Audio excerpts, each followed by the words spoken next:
So I'm doing my book presentation on Surely You're Joking, Mr. Feynman. It's a transcribed autobiography by Dr. Feynman, who received the Nobel Prize in Physics in 1965. I chose this book because when I saw it on the list, my undergraduate was in physics, so when I saw it on the list, I decided I had to take it. So Dr. Feynman was born in Queens, New York on May 11th of 1918. He received his Bachelor of Science from MIT and his PhD from Princeton. He was instrumental in the creation of the atomic bomb by providing the theoretical physics work during the Manhattan Project. And in 1965, he got the Nobel Prize in Physics for contributions in quantum electrodynamics. But the purpose of this book and the presentation really isn't so much to harp on all the things that he did in science and physics, but more about his mindset and the way he went about doing things and thinking things through. He demonstrated a lot of the entrepreneurial attitudes that we've been taught this year. So Feynman started really young with these different entrepreneurial attitudes and mindsets. His father encouraged him at a young age to always question the status quo and just ask questions in general. And by age 11, he had built a home lab for repairing radios. And what he says is, I bought radios at rummage sales. I didn't have any money, but it wasn't very expensive. They were old, broken radios, and I'd buy them and try to fix them. Usually they were broken in some simple-minded way. Some obvious wire was hanging loose, or a coil was broken or partly unwound. So I'd get some of them going.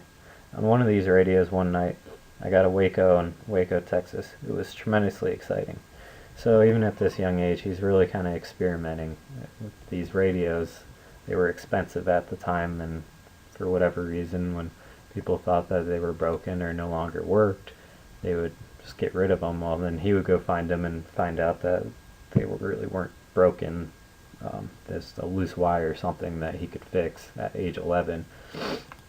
And then again with this kind of experimenting mindset, he had built a burglar alarm at about the same time to notify him when his parents entered his room. So to do this, what he did was he took a big battery and a bell connected with some wire. When the door to my room opened, it pushed the wire against the battery and closed the circuit, and the bell would go off. One night my mother and my father came home from a night out, and very, very quietly, so as not to disturb the child, opened the door to come into my room to take my earphones off. All of a sudden this tremendous bell went off with a hell of a racket. Bong, bong, bong, bong. I jumped out of bed yelling, "It worked, it worked." So another time, falling in with his ability to always question the status quo when he was learning trigonometry in school. He didn't like the signs that they used for it. He didn't like sine, cosine, tangent, the way they looked, so he created his own signs for it. So he says, I thought my symbols were just as good, if not better, than the regular symbols. It doesn't make any difference what symbols you use, but I discovered later that it does make a difference. Once when I was explaining something to another kid in high school, without thinking I started to make these symbols, and he said, "What the hell are those?" I realized then that if I'm going to talk to anybody else, I'll have to use the standard symbols, so I eventually had to give up my own. And then finally, later on in his youth, he worked at his aunt's hotel, and he was always coming up with different inventions to figure out how things could work better there. So this time he says, I had a really good idea. When I was desk clerk, I had to answer the telephone. When a call came in, something buzzed and a flap came down on the switchboard so you could tell which line it was. Sometimes when I was helping the women with the bridge tables or sitting on the front porch in the middle of the afternoon when there were very few calls, I'd be some distance from the switchboard when suddenly it would go.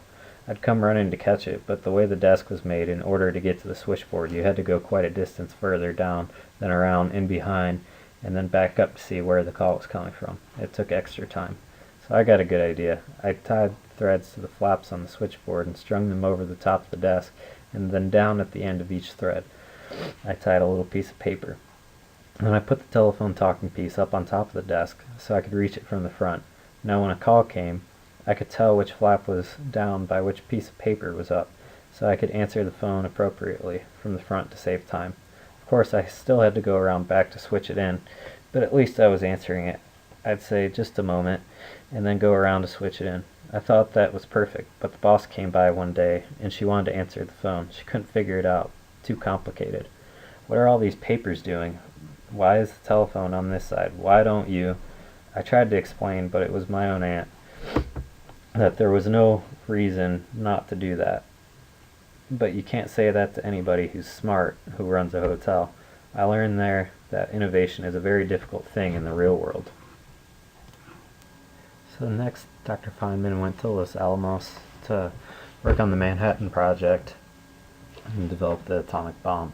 So while he was there, he actually ended up getting bored and had to find ways to amuse himself. So he'd expose security flaws and around the grounds at the project, and figure out ways to code his mail to his wife.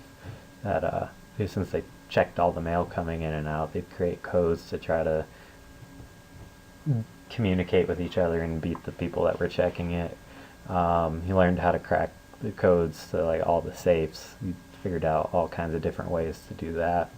And then kind of a weird thing that he ended up doing was he learned how to smell human scents by sniffing bottles and books and stuff. The way this came to be is he got to thinking, well, how is it that bloodhounds can track a human scent so well and be able to differentiate from person to person?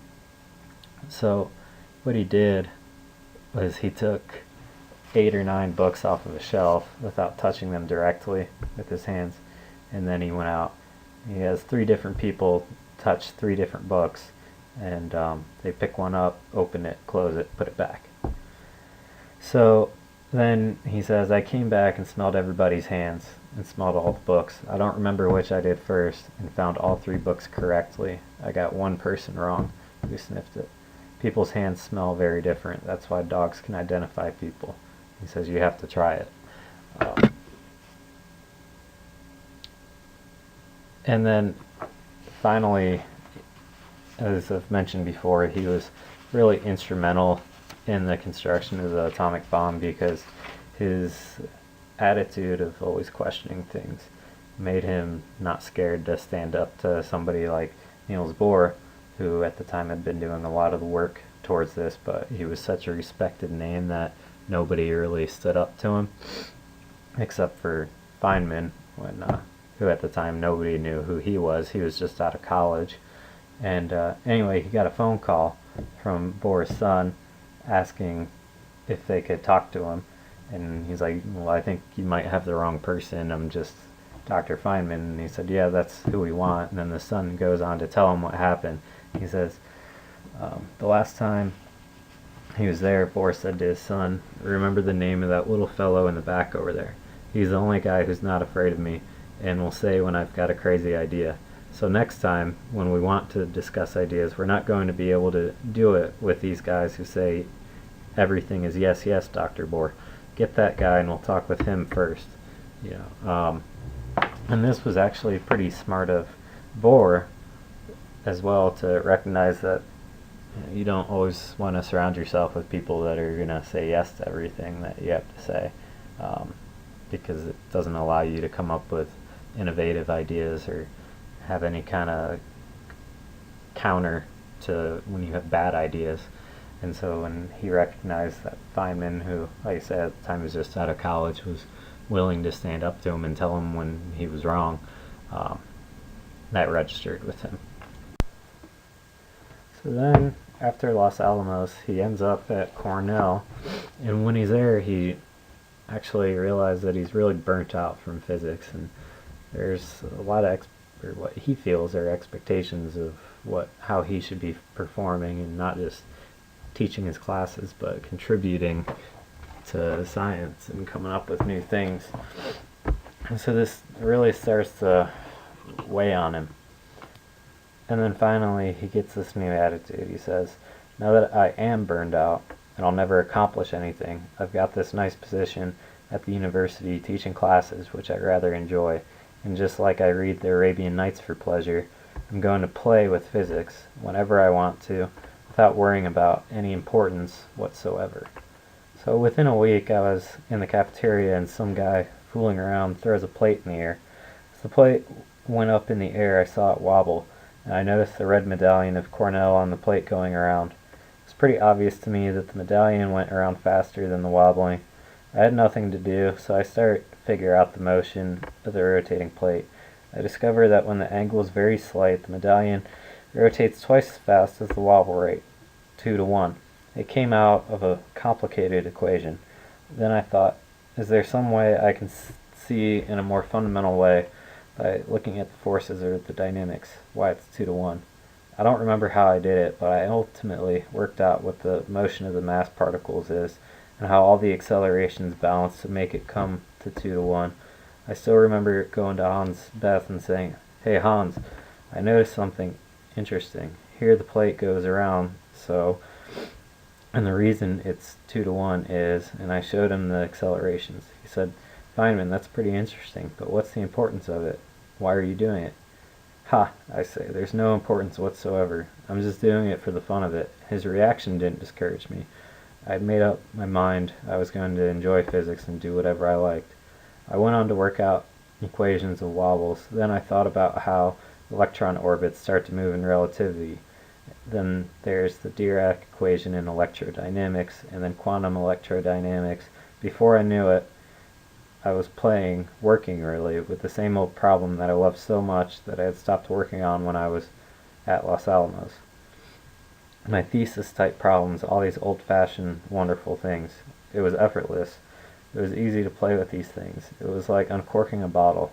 Everything flowed out effortlessly. I almost tried to resist it. There was no importance to what I was doing, but ultimately there was. The diagrams and the whole business that I got the Nobel Prize for came from that piddling around with the wobbling plate. So here, this is actually a really cool example of how, when he was feeling burnt out with what he was doing, he decided to take a step back and realize why he had started doing this stuff in the first place, because he enjoyed it and he thought it was fun. So he got back to that with the right mindset and came up with this great discovery. So Feynman uses this example of the cargo cult scientists, and to quote, he says, in the South Seas there is a cargo cult of people. During the war they saw airplanes land with lots of good materials, and they want the same thing to happen now.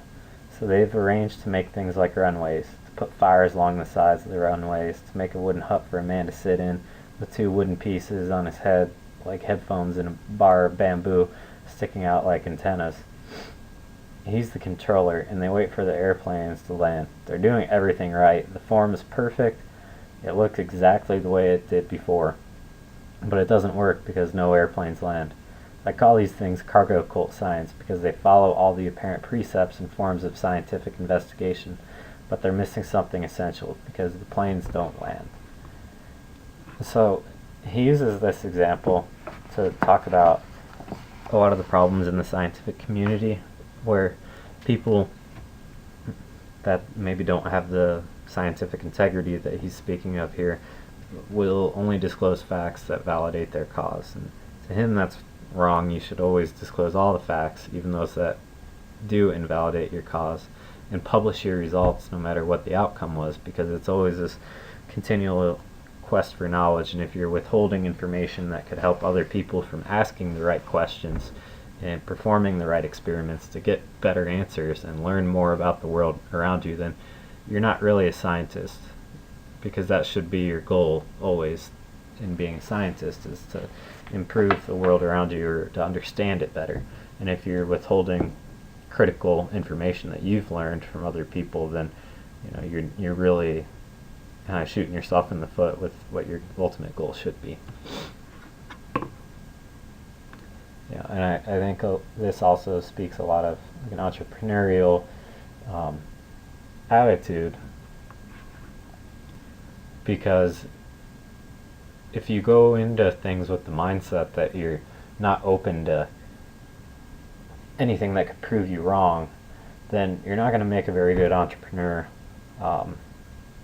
because you're always trying to validate your cause, your business, your ideas, trying to stack the cards so that it looks great, and then when your idea hits the real world, you really didn't help yourself by doing that, because it ends up not performing as well as you thought it should have, because you have that bias going against you.